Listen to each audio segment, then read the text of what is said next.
ክርስቲያኖችን ማሸነፍ አትችልም። በጣም መጋፋት ከሌለባቸው አካላት ጋር ነው እየተጋፋችሁ ያላችሁት እና መድረኩንም ሃይማኖታዊ መድረክ ለማድረግ ሞከራችሁ። ግን የእኛ ክርስቲያኖች የረዳቸውን አምላክ ብቻ በንጹህ ልብ አመስግነው። አሁን አዶናይ ጴንጤ ይወደዋል፣ ኦርቶዶክስ ይወደዋል፣ ሁሉም ይወደዋል። ግን ምን አለ? በቃ እመቤቴ ድንግል ማርያም በህይወቴ ሁሌ ከኔ ጋር ናት። በሁሉ ቪዲዮዎች ያስገብ በቃ ይሄ መብቱ እኮ ነው። የቅዱሳንን ምልጃ በዓለም አደባባይ ስላሳየልን እናመሰግናለን። እነሆ ከዛሬ ጀምሮ ትውልድ ሁሉ ብፅዕት ይሉኛል የሚለውን በምስክርነት ሰጠ። እመቤታችን ስሟ ሲጠራ ውስጡ የሚንቀጠቀጥ የሚንዘፈዘፍ ከሆነ ከመንፈስ ቅዱስ የራቀ ነው። እኛ ግን በኤልሳቤጥ በኩል ስለሆነ እነሆ የሰላምታሽን ድምፅ በሰማው ሰዓት ላይ በሰማ ሰዓት ጽንሱ በማህፀኔ ውስጥ በደስታ ዘለለ፣ በኤልሳቤጥም መንፈስ ቅዱስ ሞላባት የሚል ንግግር ነው እኛ የምናውቀው። አዋርድ እኮ ለክርስቲያን ምኑም አይደለም። የዘላለም ሕይወት እኮ ያለን አማኞች እኮ ምን ሆናችሁ? አዋርድ እኮ ለእኛ ምንም አይደለም እኮ ለእናንተ ነው እንጂ አዋርዱ ለእኛ ያን ያህል ምንም አይደለም። ግን እግዚአብሔር ይክበር ይመስገን። እመቤታችን በዕለተ ቀና በማህሌቱም ተመሰገነች። ስሟ ሊጠራ አይችልም ተብሎ በሚታሰብበት ቦታ ላይ ወደድክም ጠላህም ጸጥ ብለህ ማርያም ማርያም ሲባል ጸጥ ብለህ ሰምተሃል እና በጣም ነው ደስ ያለኝ። እና እያንዳንዱ የተሰራውን የሪአክት ቪዲዮዎች በሙሉ ማለት ነው የድንግል ማርያም ልጅ የሚል ድንግል የምትል ስም ስለተሰራች ማርያም የምትል ስም ስለተጠራችና ፍጹም የክርስቶስ ሰውነትን የካደ ማህበረሰብ ነው እንዳለ ያን ፕሮግራም የተቃወመው እንጂ እግዚአብሔርንም አመስግነናል፣ እናታችንን ድንግል ማርያም አመስግነናል፣ ተሳክቶልናል። 85% ደግሞ ክርስቲያኖች ነበር በመድረኩ ላይ ከፍ ብሎ የዋሉት። ለዚህም እግዚአብሔርን አመሰግነዋለሁ።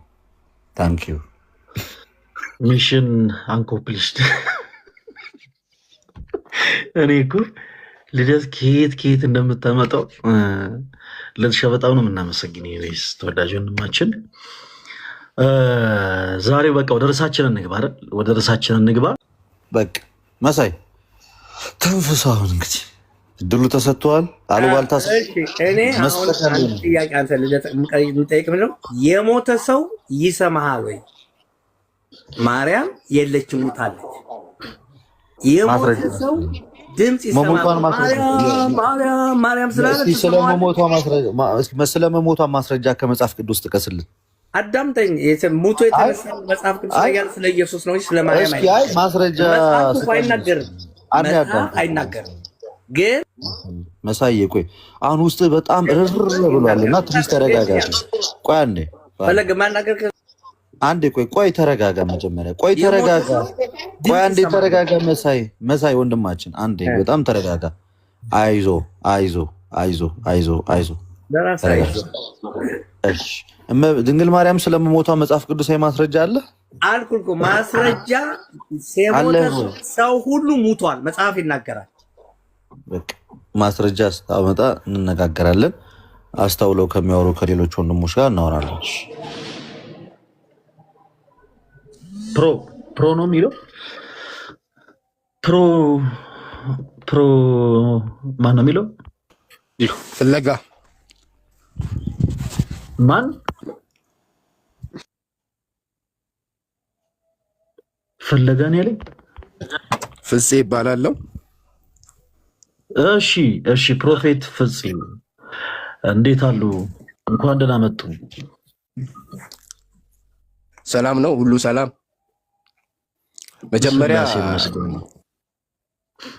መጀመሪያ ያው ደስ ትለኛለህ፣ ግን ያው ልደታ ባሉ ሀሳብ የተወሰነ ሀሳብ ማለት ፈልጋለሁ ከተፈቀደልኝ። የተወሰነ ሀሳብ መናገር ፈልጋለሁ ፈቃደኛ ከሆነ። ምን አለ መሰሎት ፕሮፌት፣ አሁን የምንጓዘው ያው በርዕስ ነው። ያው ልደት ሀሳቦችን የተናገረው ይሄ የክርስቲያን ቤት ስለሆነ ነው። ስለዚህ አሁን ከሌሎች ሰዎች ጋር የግል ኦፒኒየንን እስቲ ሀሳብ ስጡና ምን እየተባባልን የምንሄድ ከሆነ ፕሮፌት እንደሚያውቁት ምንድነው የፉክክር ቤት ሳይዘጋ ያድራል እንደሚባለው ምንም ያለምንም ጥቅም ያለምንም ትርፍ እንዲሁ ስንጨቃጨቅ ውለን እናመሻለን። ስለዚህ አሁን ወደ ትምህርቶቹ ገባ ብለን እናወራ። ኦርቶዶክስ ቤተክርስቲያን ከመጽሐፍ ቅዱስ ውጭ የምታስተምረው ትምህርት አለ ብሎ ያምናሉ ፕሮፌት? አሉ ብዬ አምናለሁ። እኔ ኦርቶዶክስ ተዋህዶ ከኦርቶዶክስ ተዋህዶ ማልቀበለው ብዙ ነገሮች አሉና ነገር ግን አንድ ነገር መናገር እፈልጋለሁ። በዛ ዕለት ላይ እንግዲህ እህታችን አሁን ሰው መረበሽ እኮ የለበትም ፕሮፌት።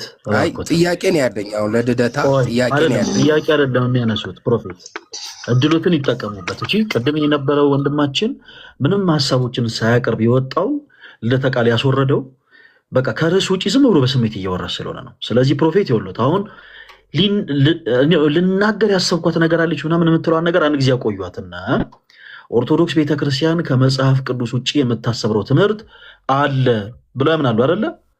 የትኞቹ ትምህርቶች? ይኸው እንዲህ ብላችሁ አሁን በእርግጥ ቤቱ የእናንተ ነው። ቤቱ በእናንተ ሀሳብ በእናንተ እንትን ነው እየሄዳችሁ ያላችሁት እና ነገር ግን እኔ ወደዚህ ስመጣ አንደኛ ሃይማኖቴን ወይም ብዬ አይደለም የመጣሁት፣ እውነት ለመናገር እውነትን ለማሳየት ነው የመጣሁት። እኔ ይገባኛል። ምን ለማሳየት ነው የመጡት አይደለም ይወሉት ፕሮፌት። አሁን ጊዜ አንፍጭ ባኮት ያሉት አሁን እርሶ ምን ሊያሳዩን የመጡት ሳይሆን የኛ ደግሞ ፖይንት ፕሮቴስታንት ለሆኑቶች ወንድሞች እድል ሰጥተናል። ምን አይነት እድል ነው የሰጠነው? ኦርቶዶክስ ቤተክርስቲያን ከመጽሐፍ ቅዱስ ውጪ የምታስተምረው ትምህርት አለ ብላችሁ የምታምኑ ካላችሁ ግቡና በመጽሐፍ ቅዱሳዊ ማስረጃ ይሄ ትምህርታችሁ ከመጽሐፍ ቅዱስ ውጪ ነው እያላችሁ በነፃነት ተወያዩ ብለን እድል ሰጥተናል። ስለዚህ ፕሮፌት ለእርሶ እድል እንሰጡታለን። አሁንም ካልተዘጋጁበት በቃ አልተዘጋጁ የሚበሉና ለሌሎች ወንድሞች ይደል። አንድ መጽሐፍ ቅዱስ ዘጸአት ላይ ያለውን ሐሳብ ጥያቄ አለኝና እዚህ ጥያቄ ላይ ፕሮፌት ምን ብዬ ነው አሁን ያቀረ የምናወራበት ርዕስ ምንድን ነው ብዬ ነው የነገርኩት። እሺ አሁን ለምሳሌ ኦርቶዶክስ ተዋህዶ የምትቀበለው ነገር ግን ከመጽሐፍ ቅዱስ መጽሐፍ ቅዱሳዊ ሆነው አረባኩትን እያደምጡኝ ፕሮፌት ለምንድን ነው እንደዚህ የሚረብሹት? እኔ ምንድን ነው ርዕሳችን ብዬ ነገርኩት ለእርሶ። እስኪ ምንድን ነው ርዕሳችን እስኪ ንገሩኝ እኮ። አሁን ማነው ኦርቶዶክስ ተዋህዶ በማትቀበለው ወይም አይሞን ማለት ማትቀበለው ወይም ትክክል ያልሆነው ነገርን ንገረን ወይም ማትከተለው እንደዛ አይደለም ያልኩት ፕሮፌት። ለመጨረሻ ጊዜ አድምጡኝ እሺ ፕሮፌት። ይኸውልዎት እኔ ያልኩት ምንድነው ኦርቶዶክስ ቤተክርስቲያን ከመጽሐፍ ቅዱስ ውጪ ከምን ውጪ? ከመጽሐፍ ቅዱሳዊ ውጪ የምታስተምረው ትምህርት አለ ብላችሁ የምታምኑ ፕሮቴስታንት እህቶች ወንድሞች ግቡና በመጽሐፍ ቅዱስ የማስረጃ ይሄ ትምህርታችሁ ከመጽሐፍ ቅዱስ ውጪ ነው ብላችሁ ተወያዩን ያለው። ስለዚህ በመጀመሪያ እርሶ የሚያደርጉት አሁን ይሄ ትምህርት ኦርቶዶክስ ቤተክርስቲያን ውስጥ ይሄ ትምህርት ስህተት ይሉናል። ምሳሌ ከፈለጉ አሁን ለኔ እድል ይስጡኝና በፕሮቴስታንቱ ቤት ለምሳሌ ያለ ትምህርቶች ለምሳሌ እኔ ላሳዩት ይችላሉ። ምሳሌ አሁን ለምሳሌ እርሶ እንዲረዱት ለምሳሌ እኔ አሁን ክርስቲያን ነኝ እና በፕሮቴስታንት እህት ወንድሞቻችን ቤት ውስጥ ያሉ ትምህርቶች ሰው ሰራሾች ናቸው ብዬ አምናለሁ። የትኞቹ ከተባልኩኝ ለምሳሌ ይሄ አምስቱ ሶሎዎች፣ ይሄ መጽሐፍ ቅዱስ ብቻ የሚለው ትምህርት፣ ክብር ለእግዚአብሔር ብቻ የሚለው ትምህርቶቹን ጥቀስባል ማለት ነው። በእምነት ብቻ የሚለው ትምህርት፣ የራፕቸር ትምህርቶች፣ ጽንሰ ሀሳቦች፣ እነዚህ በአጠቃላይ ሰው ሰራሽ ትምህርቶች ናቸው ብዬ አምናለሁ። ሰው ሰራሽ እንደሆኑ ማስረጃ ስጥ ስባል ማስረጃዎች ይሰጣለሁ ፕሮፌት። ስለዚህ አሁን እርሶ በመጀመሪያ ትምህርቶችን ነው የሚያነሱት። የትኞቹ ትምህርቶች ናቸው ከመጽሐፍ ቅዱስ ውጭ ፕሮፌት በኦርቶዶክስ ቤተክርስቲያን ውስጥ? አልኩ እኮ አሁን ልናገር ስል ቀደምከኝና ለምሳሌ 10ቱ መጽሐፍ ቅዱስ ለሙሴ የተነገረው 10ቱ ትእዛዛት አለ ለምሳሌ እና ከ10ቱ ትእዛዛት የመጀመሪያው ቃል ለቆመ ምስል አትስገድ የሚል መጽሐፍ ቅዱሳዊ ቃል አለ። ለመቆመ ማንኛውም ሰው ለሰራው ምስል ሰው ለቀረጸው ምስል አትስገዱ የሚል የመጀመሪያው ከ10ቱ ትእዛዛት የመጀመሪያው ቃል አለና እንግዲህ ይሄ በዚሁ ቃል ለምሳሌ ይሄንን የሚያደርግ ሰው ለቆመ ምስል ሰው ለሰራው ምስል የሚሰግድና የሚስም ከሆነ ኃጢአቱ ከትውልድ እስከ ትውልድ ይሆናል የሚል አለ። ከትውልድ እስከ ትውልድ የሚሆናል እና የምናየው ደግሞ ለቆመ ምስል የሚሰገድበት ቦታ ጉዝ ለሆነ የሚሆንበት ቦታ ላይ የምናየው አለ። ይህ ግድ ነው። አሁን እውነት ኖሮ ግን በውስጥ ብዙ ባዕድ የሆነ ነገሮች አሉ።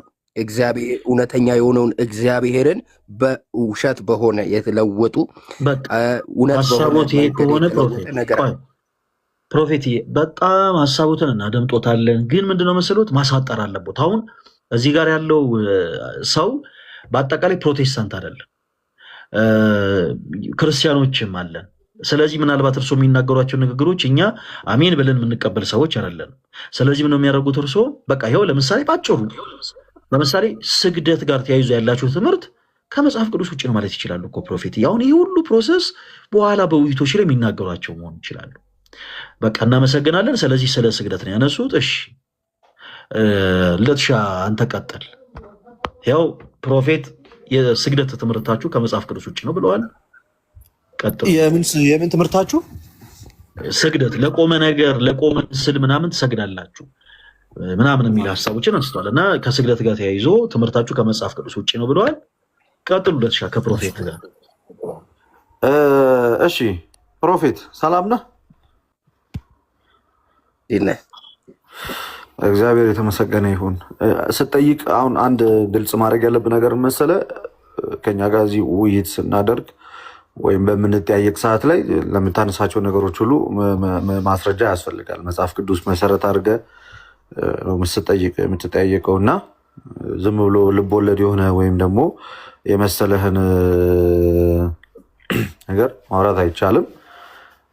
ጥያቄን ማቅረብ አይደለም። መጽሐፍ ቅዱስ የሚለውን ነው ወንድሜ፣ መጽሐፍ ቅዱስ የሚለውን ነው የጠየቅኩት። አሁን እዚህ ጋር እንትን ለማለት ሳይሆን ዘጸአት ኤርኩ እኮ ዘጸአት ላይ ስለ 10ቱ ትእዛዛት የተሰጠ ቃል አለ። የመጀመሪያው ትእዛዝ አለ። እሱ ለምንድን ነው የምናደርገው? ዘጸአት ስንት ወንድማችን? ዘጸአት ምዕራፍ ስንት ቁጥር ስንት? ዘጸአት ላይ ያለው ዘጸአት ስለ 10ቱ ትእዛዛት የተነገረበት ቦታ አለ አይደል? ጥቅሱን መጽሐፍ ቅዱስን እኮ ማውጣት እንችላለን።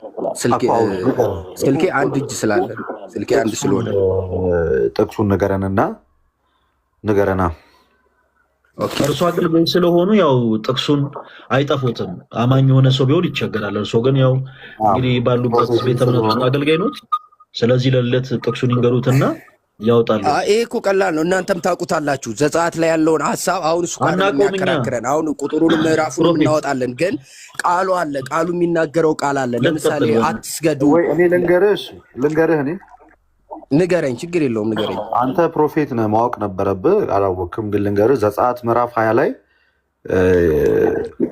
ስትመለከተው ይህን ሀሳብ ይናጋ፣ አትግደል፣ አታመንዝር። ከቁጥር 13 ላይ ለምሳሌ ቁጥር 12 ላይ አባትና እናትን አክብር፣ እግዚአብሔር አምላክ በሚሰጥ እድሜ በምድር እንዲረዝም፣ አትግደል፣ አታመንዝር፣ አትስረቅ፣ በባልንጀራ ላይ በሐሰት አትመስክር፣ የባልንጀራን ቤት አትመኝ እያለ ይናገራል። ዘጸአት ምዕራፍ 20 ላይ አለ። ሌላ ጊዜ መጀመሪያው ላይ ያለውን አንብበው፣ ሌላ ጊዜ ያዘው እንዳትረሳው። እሺ መጀመሪያ ላይ ያለውን ያዘው፣ ችግር የለውም። እሱም እያንዳንዱን እንመጣበታለን። እናትና አባትን አክብር የሚለውን ለምን እንዳልከው ራሱ ይገባኛል። እኛ ድንግል ማርያምን የጌታችን የልጁን የኢየሱስ ክርስቶስ እናታችንን እናከብራታለን፣ እንወዳታለን፣ አንክዳትም። በድንግልናዋ የወለደችው ያውም ንጹሕ ሴት ማለት ስለ እሷ ማለት ስለ ድንግል ማርያም እኔ አሁን ለምሳሌ ስለ ድንግል ማርያም ባወራ አልሸማቀቅም። ማልሸማቀቅበት ምክንያት ብፅዕ ነች፣ ንጹሕ ነች። መለኮት በጣም ትንሽ የሆነ ምንድነው መሰለህ እያስቸገሩ ነው። የሁለት ፕሮፌት አሁን ምን አለ መሰለህ ይሄ ቦታ አሁን እኛ ያለንበት ቦታ ቤተ እምነት ወይ ደግሞ የሆነ አዳራሽ አይደለም። የሁለት ፕሮፌት ለምሳሌ አሁን እርሶ ፕሮቴስታንት የሆኑ ሰዎች ብቻ ያሉበት ቦታ ላይ ቆመው የተናገሯቸው እነዚህ ንግግሮች ምናልባት በእምነቱ ተከታይ ዘንድ አሜን ሊያስብል የሚችል ሊሆን ይችላል። እኛ ግን አሁን እዚህ ጋር ክርስቲያኖች ነን። ስለዚህ እኛና እርሶ ስናወራ የወሎት በመጽሐፍ ውስጥ የማስረጃ ብቻ ነው ማውራት ያለብን። ኢቭን ከርዕስ ራሱ መውጣት የለብንም። ፕሮፌት አሁን የሆነ ሀሳብ መጣ ከስግደት ጋር ተያይዞ እንዲህ ያሉ ጥቅስ አምጡ ተባሉ። ጥቅሱን አላወቁትም። ልደት አገዞት፣ ጥቅሱ ተነበበ። ከዛ በኋላ እርሶ ኢሚዲየትሊ ደግሞ ያንን ትተው ወደ ነገረ ማርያም ሀሳብ ደግሞ ገቡ። እባክዎት አሁን እንደዛ ያደርጉ። ከዚህ በኋላ የምናደርገው ምንድነው መሰሉት? አሁን እኛ ስንናገር ለምሳሌ ልደት ከእርሶ ጋር ያወራል። ልደት ስለ ስግደት መጽሐፍ ቅዱስን መሰረት አድርጎ የማይነግሩት ከሆነ ለእርሶ ተረት ተረት ነው የሚሆነው። በቃ ልደት ምንም ይበል። አሁን ለእኛ እሱ ያለውን አይነት እምነት ላለን ለእኛ ምናልባት አሜን እሰይ እልል የሚያስብል ነገር ሊናገር ይችላል። ለእርሶ ግን መጽሐፍ ቅዱስን ጠቅሶ ማይነግሩት ከሆነ ለእርሶ ተረት ተረት ነው የሚሆነው። በተመሳሳይ እርሶም ደግሞ የሚነግሩ ንግግር በአጠቃላይ ፕሮፌት ይወሉት በመጽሐፍ ቅዱስ የማስረጃ የተደገፈ ካልሆነ ለእኛ ተረት ተረት ነው የሚሆነው እና ሁለተኛ ደግሞ ሀሳቡን አይለጥጡት። አሁን እዚህ ጋር ምናልባት ቅድም እንዳልኩት እርሶ ባሉበት ቸርች ውስጥ ሲያገለግሉ ረዥም ሰዓት ወስደው ረዥም ጊዜ ወስደው ብዙ ነገሮችን ሊናገሩ ይችላሉ። አሁን ግን በደንብ መደማመጥ አለበት። ለምሳሌ ማስረጃ የትኛው ነው ሲባል በቃ ይሄ ጥቅስ ምንድን ነው ከተባለ ማብራራት ይቻላል። ስለ ማብራራት ሳይጠየቅ ግን ፕሮፌት አሁን በጣም ብዙ ሀሳቦችን የሚያነሱ ከሆነ ከይቅርታ ጋር አሰርች ነው የሚሆነው። እንዲህ ስናገር በጣም ከአክብሮት ጋር ነው፣ ይቅርታ አድርጉልኝ። ልትቀጥሉ በቃ እኔም አሁን ለምሳሌ እኔ የ24 ዓመት ወጣት ነኝ። ችግር የለውም። ፍፄ ብትለኝ ደስ ይለኛል። ዘጸአት ላይ ምዕራፍ 20 ላይ ቁጥር 3 ላይ እንደዚህ ብሎ ይናገራል። አንብቤው ይህንን ቃል አንብቤው ትመልስልኛለህ። አይደለም ትመልስልኛለህ፣ ቃሉን አንብበህ ጥያቄን ታቀርባለህ። እሺ ይኸው ከኔ በቀር ሌሎች አማልክት አይሁኑልህ ይላል። ምን ከኔ በቀር ሌሎች አማልክት አይሁኑልህ ካለ በኋላ በላይ በሰማይ ካለው ይላል። ይኸው በደንብ ስሙኝ። በላይ በሰማይ ካለው በታች በምድር ካለው ከምድርም በታች በውኃ ካለው ነገር የማንኛው ምሳሌ ይላል። የትኛውም የማንኛውም ምሳሌ የተቀረጸውን ምስል ላንተ አታድርገው ይላል። የትኛውም ከላይ በታች በምድር ላይ ያለው ነገር ሁሉ ነው ማለት ምድር ላይ ካለው ነገር ሁሉ በታችም በውኃም ካለው የማንኛውም ምሳሌ የተቀረጸውን ምስል ላንተ አታድርገው፣ አትስገድላቸው፣ አታመልካቸው። በሚጠሉኝ እስከ 3ኛው እስከ 4ኛው ትውልድ ድረስ የአባቶች ኃጢአት በልጆች ላይ ይመጣል ይላል እና ትእዛዜን ለሚጠብቁት ግን 1000 ትውልድ ድረስ ነው ብሎ መጽሐፍ ቅዱስ እንግዲህ ይናገራል። ይሄንን የምለው እኔ በታች ካለው ከየትኛውም ለተቀረጸ ምስል አትስገድ የሚል ቃል አለ። አትስገድ የሚል ቅር ከኔ በስተቀር ሌላ አማልክት አይሁኑልህ የሚል ለእስራኤሎች ብቻ የተሰጠ ትእዛዝ ነው ወይስ ይሄም ለኛ ሳይሆን ለእስራኤሎች ትእዛዝ ህግ ነው የተሰጠው ልትሉ ነው? ለማን ነው ይሄ ቃል የተጻፈው? ስለዚህ ይሄ መንገድ ደግሞ ምናየው ነገር ነው። ለቆመ ምስል የሚሰገድበት አንተ እንትን አይደለም ያለው። በእግዚአብሔር ልጠይቅ ነው የገባሁ አይደለ? ልታስተምር አይደለም የገባሁ፣ ልጠይቅ ነው የገባሁ። ጥያቄ ይሄ ጠይቅ ያለው መልስልኛ። ምንድነው ጥያቄ? እኔ ጥያቄ ራሱ አልሰማሁትም ኩኮ። የጠየቅኩ ጥያቄ ከላይ ከምድር በታች በውኃም ካለው ነገር የማንኛውም ምሳሌ የተቀረጸውን ምስል ለአንተ አታድርግ ይላል። እሺ ይሄንን እንዴት ታይልኛል? አሁን እናንተ አታደርግ ነው፣ ሊደረግ አይገባም። እኛ በሰማይም ሆነ በምድር እግዚአብሔርን ከምናመልክ አምላክ ውጭ ሌላ ነገር ቀርጸን አናመልክም፣ አምልከንም አናቅም፣ ልናመልክም አንችልም። ስለዚህ ምንድን ነው እዚህ ጋር የምትጠይቀን? እኛ አምላካችን እግዚአብሔር ነው። ከእግዚአብሔር ውጭ ሌላ የምናመልከው አምላክ የለም። ምስል ቀርጸን አምልከን አናቅም። ሌሎች አማልክትም የለንም። ከእግዚአብሔር በስተቀር ሌሎች አማልክት የለንም። እኛ የምናመልከው ሰማይና ምድርን የፈጠረ አብ፣ ወልድ፣ መንፈስ ቅዱስ በአንድነትና በሶስትነት። ስለዚህ በሰማይም ሆነ በምድር ምሳሌ አድርገን ቀርጸን የምናመልከው የአምልኮ ስግደት የምንሰግድለት ምንም አይነት ምስል የለንም። ባጭሩ አለ ማስረጃ አለ። አሁን እኮ የምናየው ነው በየሚዲያው በየቤተክርስቲያኑ በየሰው ቤት ውስጥ የምናየው የተለጠፉ ፎቶዎች አሉ፣ የተለጠፉ የተቀረጹ ምስሎች አሉ። እግዚአብሔር ሁሉንም አይነት የሚቀረጹ ምስሎችን የከለከለው ከኔ በስተቀር ይላል። ከላይ ይላል ሁሉንም ነው ወይ የከለከለው? ሁሉንም ነው ወይ ከኔ በቀር የሚላላ ከኔ በቀር ለሌሎች አማልክት አይሁኑልህ ይላል። እኛ አምላካችን እግዚአብሔር ነው። ለእግዚአብሔር ለአምላካችን ደግሞ አምልኮትን እናቀርብለታለን። ከሱ ውጭ ሌላኛ የምናደርገውንም ነገር የለም። ግን አንድ ጥያቄ እየጠየቅኩ ነው። አንተ ምስል ሲባል ምንም አይነት ምስል መቅረጽ እንዳይቻል አድርጎ ነው እግዚአብሔር ያዘዘው ወይስ አይደለም? ይኸው እኔ እኮ መልስ እዚህ ጋር አግኝቻለሁ። ከእግዚአብሔር ውጭ ለሌላ ለአብ ብቻ ነው የሚሰገደው። አይደለም፣ እንደዛ አይደለም ያልኩ እኔ። ከእግዚአብሔር ውጭ አይደለም እያልኩ ያለሁት። አጠቃላይ ምስል መቅረጽ ይቻላል ወይስ አይቻልም? ለአምልኮት ለስግደት የሚሆን ቅርጽ ነው የሚቀረጸው። ለምንም አይነት ሁኔታ ምስል መቅረጽ ይቻላል ወይስ አይቻልም? መቅረጽ ይቻላል፣ ግን ለነሱ ግን አንሰግድም። መቅረጽ ይቻላል ምስል ለየትኛው ምስል ሊቀረጽ ይችላል? ቤት ውስጥም ይቻላል ወይ? ለዲዛይን እንደ መጽሐፍ ለውበት ቅዱስ ነው። ለየትኛውም ነገር እንደ መጽሐፍ ቅዱስ አስተምሮ መሰረት ምስል መቅረጽ ይቻላል ወይንስ አይቻልም? ስዕል መቅረጽ አይቻልም። እሺ መጽሐፍ ቅዱስ አውጣልኝ። መጽሐፈ ነገሥት ቀዳማዊ ምዕራፍ 6 ከቁጥር 29 ላይ አውጣልኝ። ይኸውልህ ቁጥር 3 ላይ ያለውን በደንብ አውጣልኝ። አንድ ጊዜ ከእኔ በቀር አንድ ያውጣልኝ። መጽሐፈ ነገሥት ቀዳማዊ ምዕራፍ 6 ቁጥር 29ን አውጣልኝ አንዴ። ከዛ አንብበው። አይቻልም ብለሃል አይደል? ሁላችሁም ስሙት። አሁን እዚህ ጋር አሁንም እላለሁ እኮ እኔ የምለው አውጣና አንብብ። መጀመሪያ አውጣና አንብብ። አንድ ጊዜ አውጣና አንብበው እኮ ይኸውልህ። አንድ በቃ ዝም በል። በቃ አውጣና አንብብ። በቃ ዝም በል። አይሰማም እንዴ? እሺ ሁለተኛ ነው አንደኛ ነገሥት? መጽሐፈ ነገሥት ቀዳማዊ መጀመሪያው። እሺ ምዕራፍ 6 ቁጥር 29 ላይ አንብበውና አውጣና አንብበው። ምዕራፍ 6 ቁጥር 29።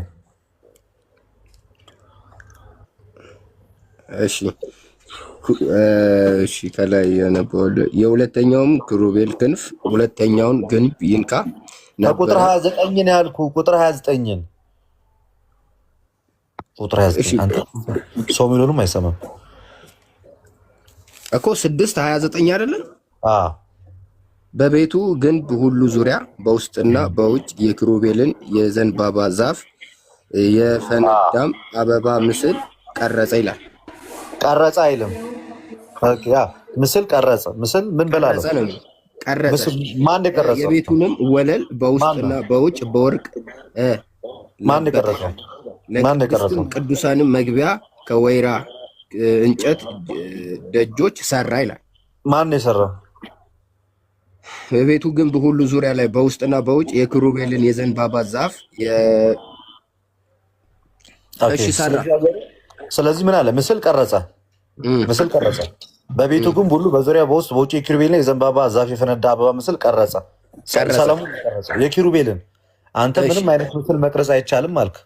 መጽሐፈ ነገሥት ቀዳማዊ ምዕራፍ 9 ቁጥር 26 ላይ ደግሞ ይኸው በቤቱ ግንብ በዙሪያው በውስጡና በውጭ ቤተ መቅደስ ውስጥ ነው ይሄ እንግዲህ። እሺ ተቀረጸ።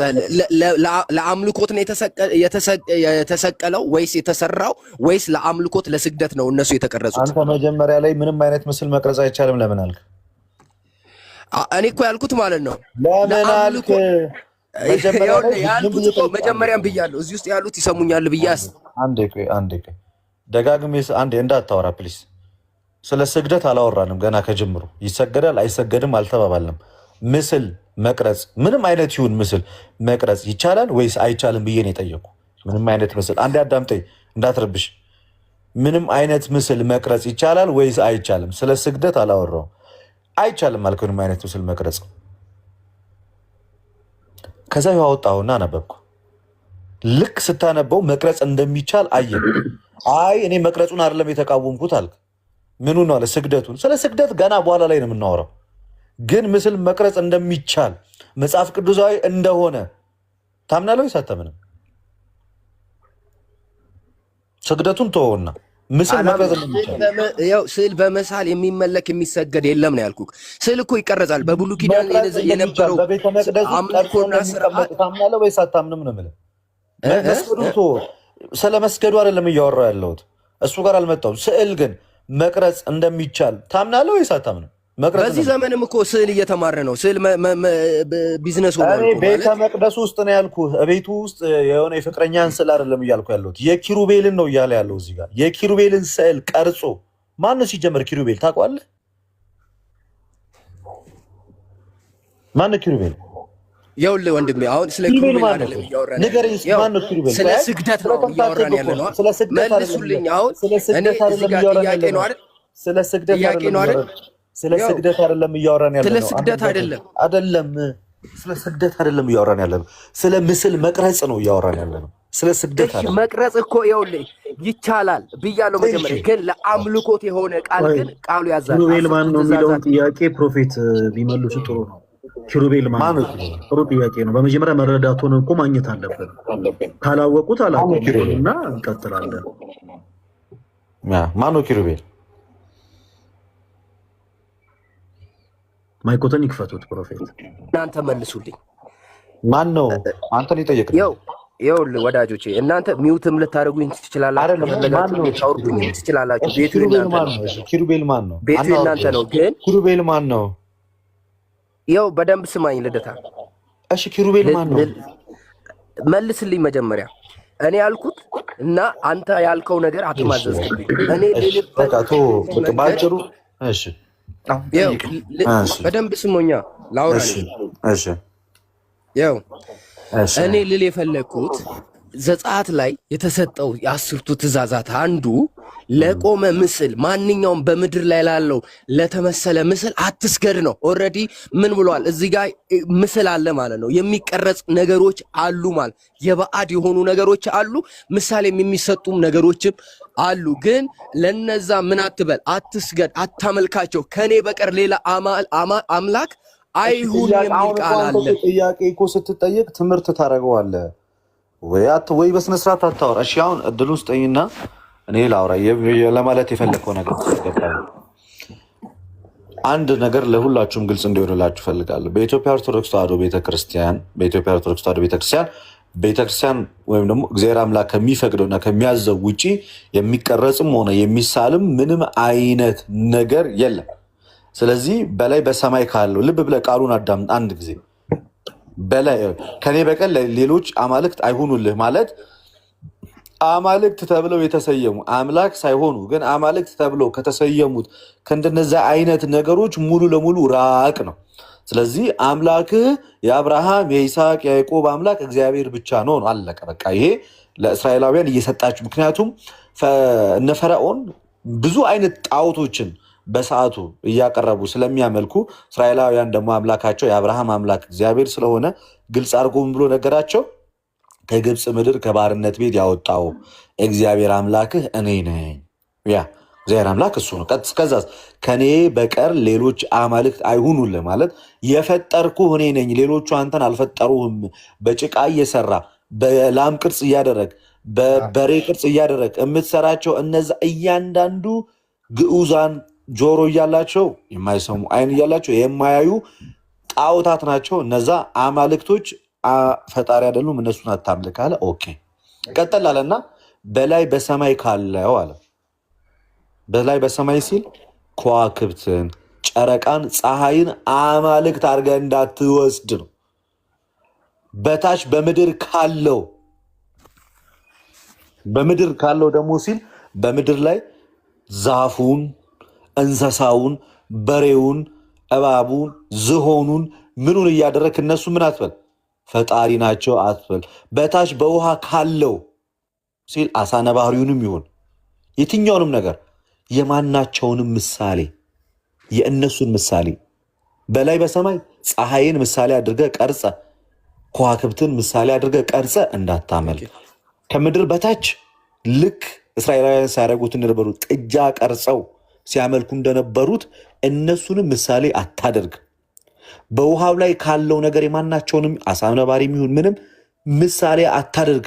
የተቀረጸውንም ምስል ለአንተ አታደርግ። ምክንያቱም እነሱ የጥጃ ምስል እየቀረጹ የእባብ ምስል እየቀረጹ የፀሐይን ምስል እየቀረጹ እንዳያመልኩ በላይ በሰማይ ካለውም በምድርም በባህርም ላይ ካለው ከእነዚህ ግዑዛን ነገር የትኛውንም ነገር ምን አትበላል አትስገድ አለ። ስለዚህ ይሄ እየተናገረ ያለው እስራኤላውያን ከእግዚአብሔር ውጭ ልክ እንደነማ እንደ ግብፃውያን ወደ አምልኮ ጣዖት ውስጥ እንዳይገቡ የተከላከላቸው ነው እንጂ በኢትዮጵያ ኦርቶዶክስ ተዋሕዶ ቤተክርስቲያን ውስጥ ለሚደረገው ቅዱሳት ስዕላት እና ለምናደርገው የቅዱሳን ስግደት እየተቃወመ አይደለም። ለዚህ ልደተ ቃል ማስረጃ አለ በሚገባ። እግዚአብሔር እዚህ ጋር ስዕልን መቅረጽ ከለከለ አይደለ? ከለከለ። ሌላ ቦታ ላይ ግን ቀረጽ አላለም ወይ? እሺ እንየው። እዚህ ጋር አንዴ አታቋርጠኝ፣ አንዴ ጠብቀኝ። ይኸውልህ እግዚአብሔር ያለው ለእስራኤል እባክህ ስለፈጠረህ አምላክ በስመ አብ ወወልድ ወመንፈስ ግን እኔም በደንብ አወራለሁ። አንተ አሁን ታወራለህ፣ ችግር የለውም 5 ደቂቃ ዝም ብዬ ታወራለህ። እሺ አወራለሁ። ታወራለህ። በስመ አብ። ዘጸአት 25 ላይ እንሂድ። እዚሁ ዘጸአት ላይ እግዚአብሔር እንደከለከለ ማለት ነው። እዚሁ ዘጸአት ላይ እግዚአብሔር እንደከለከለ ዘጸአት 25:18 ላይ ምን አለ እግዚአብሔር ሲናገር? እንዲህ አለ 2 ኪሩቤል ከተቀጠቀጠ ወርቅ ስራ አለ። ምን 2 ኪሩቤል ከምን ከተቀጠቀጠ ወርቅ ስራ፣ በስርየት መክደኛ ላይ በሁለት ወገን ታደርጋቸዋለህ። ከስርየት መክደኛው ጋር አንዱን ኪሩቤል በአንድ ወገን፣ ሁለተኛውንም ኪሩብ በሌላ ወገን አድርገህ በአንድ ላይ ትሰራዋለህ። ኪሩቤል ክንፎቻቸውን ወደ ላይ ይዘረጋሉ፣ የስርየት መክደኛውንም በክንፎቻቸው ይሸፍናሉ። ፊታቸውም እርስ በርስ ይተያያል፣ የኪሩቤሉን ፊታቸው ወደ ስርየት መክደኛው ይመለከታል ብሎ ኪሩቤልን እንዲሰራ እግዚአብሔር ያዘው። በጥሩ ወርቅ ትለብጠዋል፣ በዙሪያም የወርቅ አክሊል አድርግለት ብሎ እግዚአብሔር እዚህ ጋር ደግሞ ኪሩቤሎችን እንዲሰራ ሲያዞን እንመለከታለን። በሌላ ስፍራ ላይ ደግሞ ተመልሶ መጽሐፈ ምክንያቱም እያንዳንዱን ነገር በማስረጃ ማውራት ስላለብን ነው። በሌላ ስፍራ ተመልሶ ቅድም የነገርኳችሁ ማለት ነው ምን ሲለው ደግሞ እንመለከታለን በሚያስገርም ሁኔታ። አንዴ ጠብቁኝ ላንብብላችሁ።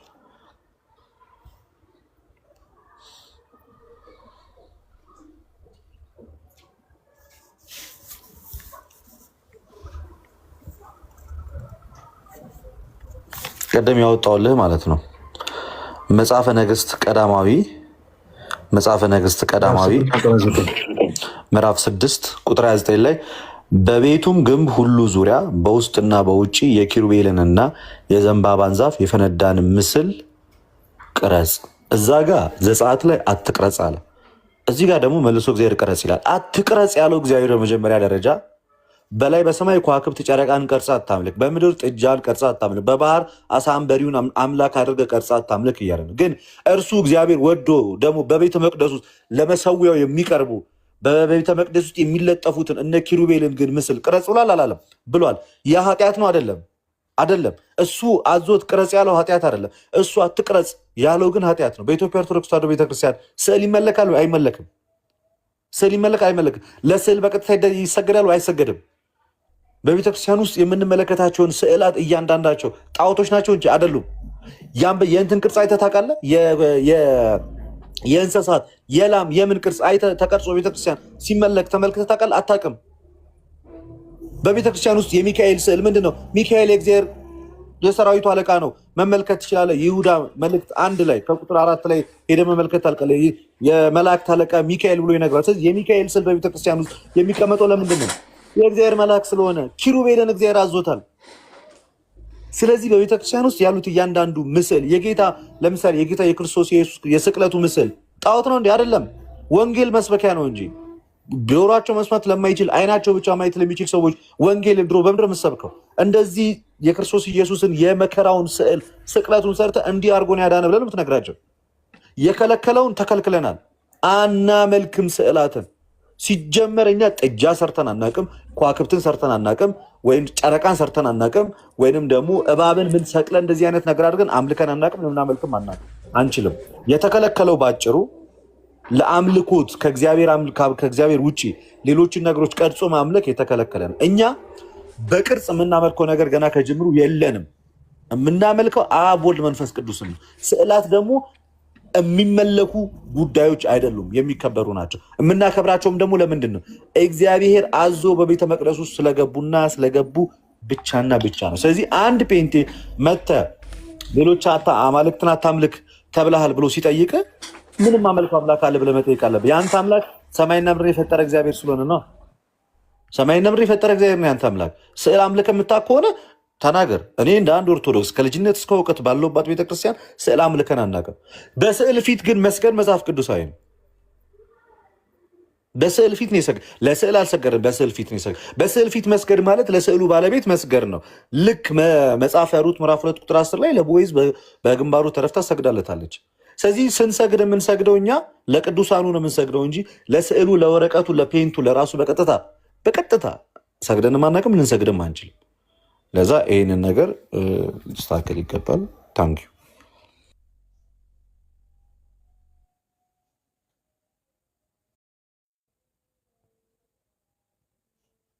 ፕሮ እዚህ ላይ ማንሳት ይችላል። እሺ ይኸውልህ እኔም መጀመሪያው ከምለው ሐሳብ ነው የምነሳው ማለት ነውና ይሄንን ልጠይቅበት የምችልበት መንገድ እያንዳንዱን ነገር እኔ በግሌ የማያቸውና የምሰማቸውም በዓይኖቼም የማያቸው ብዙ ነገሮች አሉ። አሁን እግዚአብሔር እዛ ጋር ያለው ከኔ ውጭ ሌላ አምልኮት ወይም አምላክ አይሁን ሲል ለተቀረጸው ምስል ነው። ያው እስራኤሎች ወደ ባዕድ አምልኮ እግዚአብሔርን የፈጠራቸውን እግዚአብሔርን ትተው ወደ ሌላ አምልኮት በሚሄዱበት ሰዓት ይህንን ትእዛዝ ሰጣቸው። እግዚአብሔርን ብቻ እንዲያመልኩት፣ ለእግዚአብሔር ብቻ እንዲገዙ፣ በዙሪያቸው ባለ ባዕድ በሆነ አምልኮ እና ስርዓት እንዳይያዙ ነው አድርጎ የተናገረው። ይሄ ቃል ግን አሁን ለምሳሌ ቤተ መቅደሱ በተሰራ ሰዓት በዛ በቤተ መቅደስ ውስጥ የነበሩ እያንዳንዱ ሊመጣ ያለውን ክርስቶስን የሚያሳይ ናቸው። እያንዳንዱ ብሉይ ኪዳን ላይ የነበሩ ስርዓቶች በብሉይ ኪዳን ላይ የሚፈጸሙ እያንዳንዱ ህግጋት፣ ስርዓቶች መጪውን ሊያሳይ የሚችል ክርስቶስ ነው። ክርስቶስን ነው እየገለጠ ያለው ማለት ነውና ለነዛ ምስል እንኳን ተውና ለምተመሰለ ቆይ በደምብ በመጽሐፍ ቅዱስ መሰረት ቤተክርስቲያን ውስጥ ያሉትን አይደለም ቆይ በመጽሐፍ ቅዱስ መሰረት አንተ ስታወራ እኮ ዝም ብዬ አይደለም። አንዴ ቆይ ትቀጥልበታለህ። እስካሁን እያወራ ያለው እኮ ገባኝ። እኔ አሁን ይኸውልህ ፍለጋ አይደለም። ቆይ አሁን እስካሁን እያወራ ሐሳብን ትቀጥላለህ። ይኸውልህ እስካሁን ከሰው ወሬ ሰምቼ በአይኔ ያየሁትን ትላለህ። ምን እንዳየ ባናቅም በአይን ላየኸው ነገር እኛ ምስክር መሆን አንችልም። መጽሐፍ ቅዱስ ነው ማለት እኮ አወራለሁ። ቆይ ታወራለህ። ቆይ አንዱ ታወራለህ። ቆይ ጠቅልል አድርገህ ቅድም ፈለገ የነገረ ነገር ምንድን ነው? የኢትዮጵያ ኦርቶዶክስ ተዋሕዶ ቤተክርስቲያን ከመጽሐፍ ቅዱስ ውጭ የምታስተምረው ትምህርት አለ ወይ? ይሄ ትምህርቷ መጽሐፍ ቅዱሳዊ አይደለም የምትለውን ነገር ነው ማቅረበል። አሁን ቅዱሳት ስዕላትን እኛ በቤተ መቅደስ ውስጥ ማድረጋችን ስህተት ሊያደርግ የሚችል አንድ የመጽሐፍ ቅዱስ ጥቅስ ነገር አንድ በቤተ ክርስቲያናችን ውስጥ ቅዱሳት ስዕላትን ማስቀመጣችን ስህተት ሊያደርግ የሚችል ሌላ ወሬ አልፈልግም፣ ማብራሪያ አልፈልግም። አንድ መጽሐፍ ቅዱስ ጥቅስ ስጠን። ታንኪዩ። እኔ በጣም ማለት ሀሳቤን እየጨረስኩ አይደለም። ከመጀመሪያ ጀምሮ የሆነ ነገር እናገራለሁ፣ በመሀል እያስቆማችሁ ወደ ጥቅሱ ፕሮፌት አሁን ምን አለ መሰሎት፣ ቅድም ስንጀምር ምን ብለናል? ፕሮፌት ምን አለ መሰሎት፣ ቅድም ስንጀምር እርሱ የሚናገሯቸው ሀሳቦች ከመጽሐፍ ቅዱስ የወጡ በግል አመለካከት ላይ ያመዘኑ ከሆኑ ለእኛ ተረት ተረት ነው የሚሆኑት። እዚህ ውስጥ ደግሞ ማንም ሰው መቼም ተረት ተረት ለመስማት ፈልጎ እና ፈቅሮ አይገባም። ስለዚህ አሁን ማስረጃን የጠየቁት ለእርሶ ልደታውን ያነሳው ሀሳብ ምንድን ነው? በቃ ጥያቄ ነው። ይኸው ይሄንን በኢትዮጵያ ኦርቶዶክስ ተዋሕዶ ቤተክርስቲያን ውስጥ ያሉ ቅዱሳት ስዕላት መቀመጣቸውን የሚቃወም አንድ የመጽሐፍ ቅዱስ ማስረጃ ካሉት ያንን ማስረጃ ያወጡ ነው ያለው። ስለዚህ እኔ እንደምለው ምናምን አሁን እንዲህ አይነት ግላይ ሀሳቦች ይቁሙና ወደ ጥቅሱ ይግቡ። መጽሐፍ ቅዱስ ሲያወጡ ልደትም ያወጣል። እዚህ የመጽሐፍ ቅዱስ ክፍል ላይ ይኸው የእናንተን አቋም ይቃወማል ብለው ማስረጃ ማውጣት ይችላሉ። እሺ አሁን ማነው ልደታ እንዳለ እሱ ሀሳቡን አለኝና ላውራ ታወራለህ እንደፈለግከው ብሎኛልና ልክ ሳወራ ደግሞ የማውራት መፍትሄ ያለ ማስረጃ በፍጹም ያለ ማስረጃ እሺ በመጽሐፍ ቅዱስ ይቆናገራል። አሁን እኔ ነኝ አይደል ዘጸአት 20 ላይ አውጥተን እያወራን ያለ ነው። መጽሐፍ ቅዱሳዊ ነው እያወራን ያለ ነው። ፕሮፌት እባክህ አሁን ልደት ላነሳሉት ጥያቄ ማስረጃ ካል አይ እንደዛ ይባልማ። እኔ የግል አመለካከቴን ደቂቃ ስጡኝ ዝም ብዬ እንዴት ሰው ከልቡ አፍልቆ የሚናገረውን ነገር ለመስማት እኔ ቁጭ እላለሁ? እኔ በግሌ እኔ ፈቃደኛ አይደለሁም። እርስዎ ለምሳሌ ከልቡ አፍልቆ የሚያነሱትን ሀሳቦች በአጠቃላይ እዚህ ጋር ቆሙ ሲናገሩ ለማዳመጥ እኔ ዝግጁ አይደለሁም። በመጽሐፍ ቅዱስ የማስረጃው ግን ሲያወሩ የሚናገሩትን ሀሳቦች ለመስማት ግን ጆሮዬን ቢቆረቁረኝ እንኳን ዝግጁ ነኝ፣ እሰሞታለሁ። እርሱ ያቀረቡትን ሀሳብ መጽሐፍ ቅዱስ ስለሆነ አሁን የሚመዝነን መጽሐፍ ቅዱስ ይሆናል ማለት ነው። የሚመዝነን መጽሐፍ ቅዱስ ይሆናል። እርሶም የሚያነሱት ጥቅስ ይኖራል፣ ለትም የመነሳው ጥቅስ ይኖራል። ከዛ በኋላ መመዘኛው ሚዛናችን መጽሐፍ ቅዱስ ሆኖ ይዳኘናል። ከዛ ውጭ ግን እኔ የምናገረው እኔ የሆነ አስተያየት ከገቡ ሰዓት ጀምሮ እንዲህ እያሉ እያስቸገሩ ስለሆነ ነው። ይኸውልህ ፍለጋ ማለት እሺ፣ እኔ አሁን ለመናገር ማለት የራሴን ሀሳብ ለማውራት አይደለም፣ የራሴንም ሀሳብ እዚህ ጋር ለማውጣት ሰዎችን የሆነ አቅጣጫ እንዲይዙ አይደለም እያልኩ ያለሁት። እኔ እያወራሁት ያለሁት ስለ በቃ ተረድተውታል። አሁን ወደ ማስረጃው በሆነ መንገድ ወደ ማስረጃው ብቻ ይገቡ እኮ ወደ ማስረጃው ነው የምመጣው። ልደት ለምንድን ነው ማታግዘኝ? ኧረ በመድኃኒዓለም አንተ እባክህ ሳትነግሩኝ ማስረጃ በላችሁ እንጂ ልደት ማስረጃ ራሱ ማቅረብ አልቻልኩም እኮ እናንተ እኮ ስለሌለ እያላችሁ። እሺ አቅርብ ማስረጃ። ይኸው 2 ደቂቃ ሰጠው፣ 2 ደቂቃ ሰጠው። አውራ 2 ደቂቃ ሰጠው፣ 2 ደቂቃ ሰጠው። ይኸው በደንብ ስማኝ። ይኸው እያልኩ ያለሁት እኔ ለተመሰለው ምስል በብሉይ ኪዳን ላይ የነበሩት ምስሎች ሁሉ የሚያሳዩት ሊመጣ ያለውን የአዲስ ኪዳኑን በሰው መካከል ሆኖ ሰው ሆኖ የተገኘውን ልጁ ኢየሱስ ክርስቶስን ነው። ክርስቶስን ለማሳየት ነው እያንዳንዱ ነገር የተገለጡት ማለት ነው። ቤተ መቅደስ ውስጥም የእግዚአብሔርም ታቦትም የሆኑ ሁሉ ነገሮች የሚመጡት መጪውን ኢየሱስ ክርስቶስን የሚያሳይ ነው እና ልል የፈለግኩት አንድ ነው። እዚህ ጋር የተመሰለውን ምስል ለአንተ አታድርገው ሲል ለጣዖት ብቻ አይደል። ሚስትህ እንኳን ከእግዚአብሔር በላይ ከሆነች ጣዖት ነው የምትሆንብህ። ገንዘብ እንኳን የምትወድ ከሆነ ከእግዚአብሔር የሚበልጥብህ ማንኛውም ነገር ለአንተ ጣዖት ነው። እንኳን ሰው ሰርቶ እንኳን ሰግደ እንኳን ቀርቶ ቤት ላይ ላለው ከእግዚአብሔር በላይ ያደረከው በህይወት ላይ የሾምከው ነገር ሁሉ ለአንተ ጣዖት ነው። ለሱ እየተገዛክ ነው። ለሱ ነው እያመለከው ነው። ስለዚህ እኔ ልናገር የምፈልገው ስግደት ለማን ነው ካልክ ለእግዚአብሔር ብቻ ነው። ዛሬ እኮ ለስዕል ትሰግዳላችሁ እኮ እናንተ ለቆመው ምስል። አሁን ለፍጥረታት ፍጡር ለሆኑት እግዚአብሔር ለፈጠራቸው ፍጡር ለሆኑት እኮ ትሰግዳላችሁ። ይሄ ቃሉ ይላል። አንድ ጊዜ ፍፄ በጣም በሚያሳዝን ሁኔታ እድሉን ሰጥተን ነበር። በኢትዮጵያ ኦርቶዶክስ ተዋሕዶ ቤተክርስቲያን ያሉት ቅዱሳት ስዕላት ልክ አይደሉም፣ በዚህ መጽሐፍ ቅዱሳዊ ማስረጃ መሰረት ብለህ መጽሐፍ ቅዱስ ጥቅስ እንድሰጠን ጠይቀን ነበረ። ልሰጠን አልቻልክም። ስለዚህ የምትቃወመን ልብ ወለድ በሆነ በራስ ታሪክ እንጂ መጽሐፍ ቅዱሳዊ ማስረጃ የትኛውም ጴንጤ በእርግጥ ማስረጃ የለውም። ቤተክርስቲያን ውስጥ ያሉት ቅዱሳት ስዕላት ስህተት ስለመሆናቸው ማስረጃ ከመጽሐፍ ቅዱስ መቅረብ ጴንጤዎች ማለት ነው። በደንብ ማስረጃ አለ።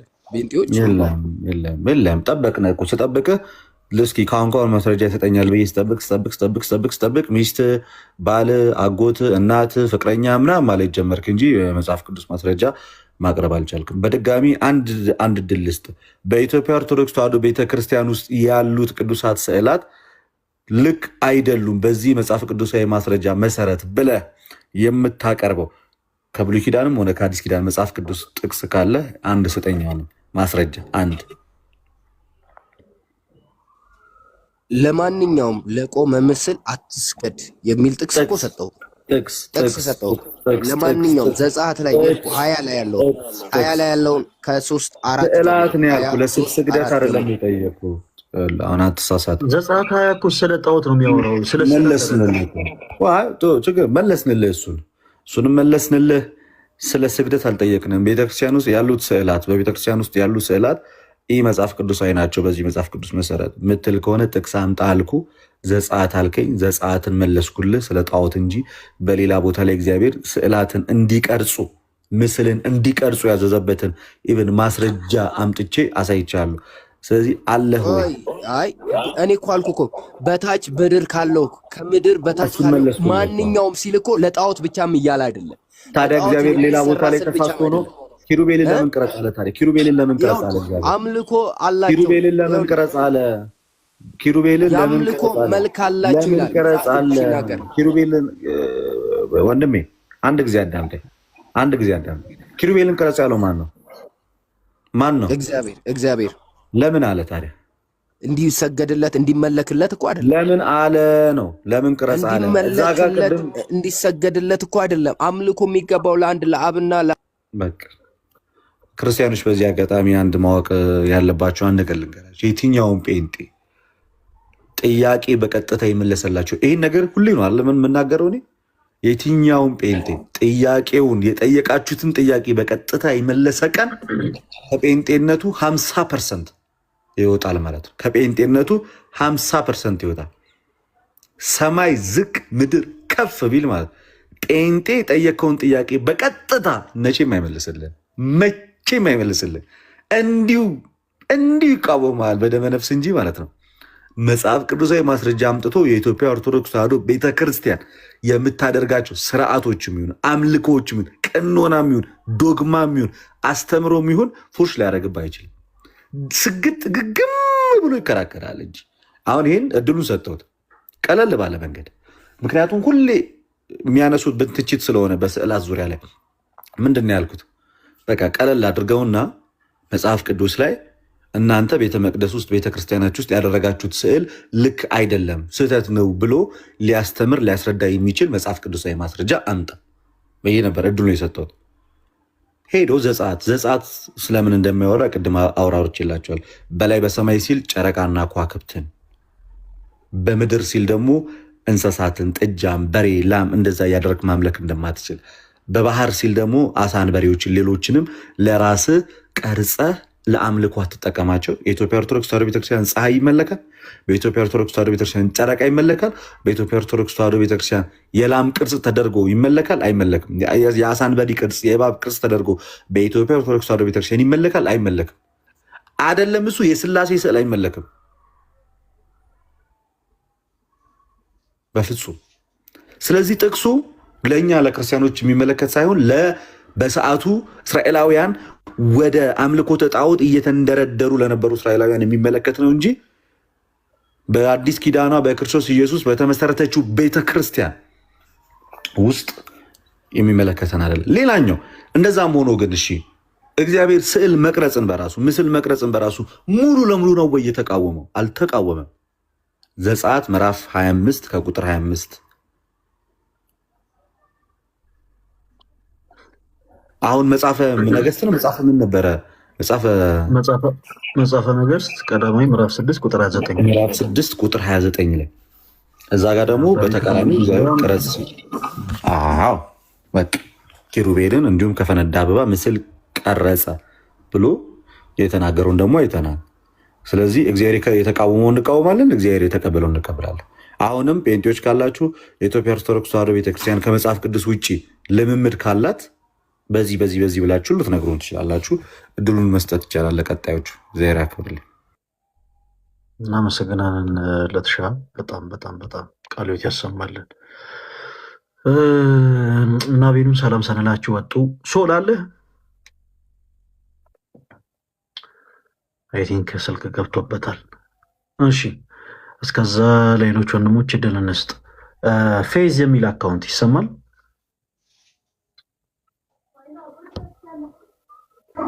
ይሰማል ወንድሜ። እሺ ማን በል?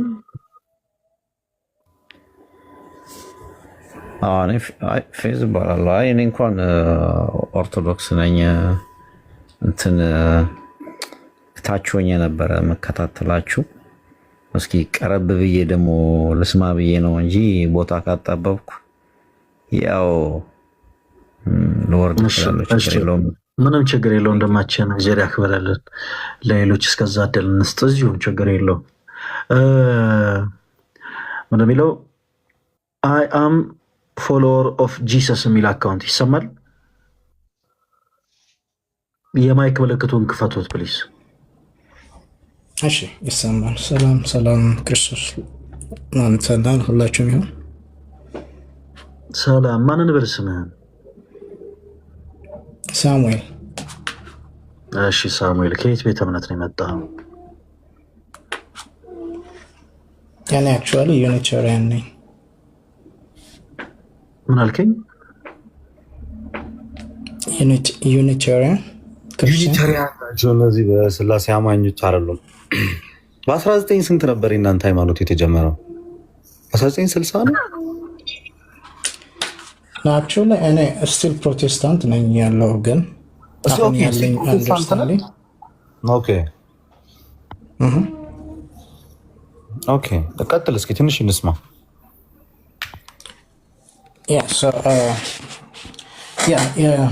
ትንሽ አማርኛ የኔ ቋንቋ አይደለም፣ ትግርኛና እንግሊዝኛ ነው የሚያወራው። ፈለገ እንግሊዝኛ ስለሚችል እሱ በእንግሊዝኛ አውራው እሱም በእንግሊዝኛ። እኔ በምን ስራ ልደት በምን ጸጌ በአንተ ችግር በአማርኛ እሞክራለሁ። በምስራዊ በጣም ደስ ይላል። ችግር ካለ ትግርኛ አስተረጉምላቸዋለሁ። ችግር የለውም፣ አስተረጉምላቸዋለሁ። በቃ በሚችለው ያወራል። እሺ መጀመሪያ ኦኬ፣ አመሰግናለሁ ስለ ኦፕሽኑ ወይ ይሄ ኦፖርቹኒቲ ስለሰጠኝ። አንድ ጊዜ ወንድማችን አንድ ጊዜ ይቅርታ፣ ለአንድ ልትሻ ሁለት ነገር ብቻ ሳላሳየው ስለወጣ ፕሮፌት አንድ ጊዜ ድርስጠን ወደ እንግሊዝኛ ከመግባታችን በፊት እሺ፣ ፕሮፌት ይሰማዎታል? ይቅርታ ቀደም ስለወጡ በጣም ይቅርታ። መጀመሪያ መልሱልኝ። ለምን አወረዳችሁኝ? ፕሮፌት አሁን እሳቸው እርሶ ነው ምናምን እያላችሁኝ እዚህ ጋር ሳታከብሩ እዚህ ጋር ግን አወረዳችሁኝ። ፕሮፌት እንዲህ ለማለት ነው የገቡት። በቃ እንለያይ ወይስ አይደለም? አንለያይም። አሁንም እኮ ቅድም ብያለሁ፣ ስሞትን ስጠራ ማውረዱንም በእጃችሁ ነው። ቆይ ፕሮፌት ስሞትን ስጠራማ እንደማመጥ እንጂ አሁን እዚህ ጋር እንዲያረጋችሁኛ አስወረዳችሁኛ ምናምን የሚለውን ነገር አሉትም አላሉትም ምንም የሚያመጣው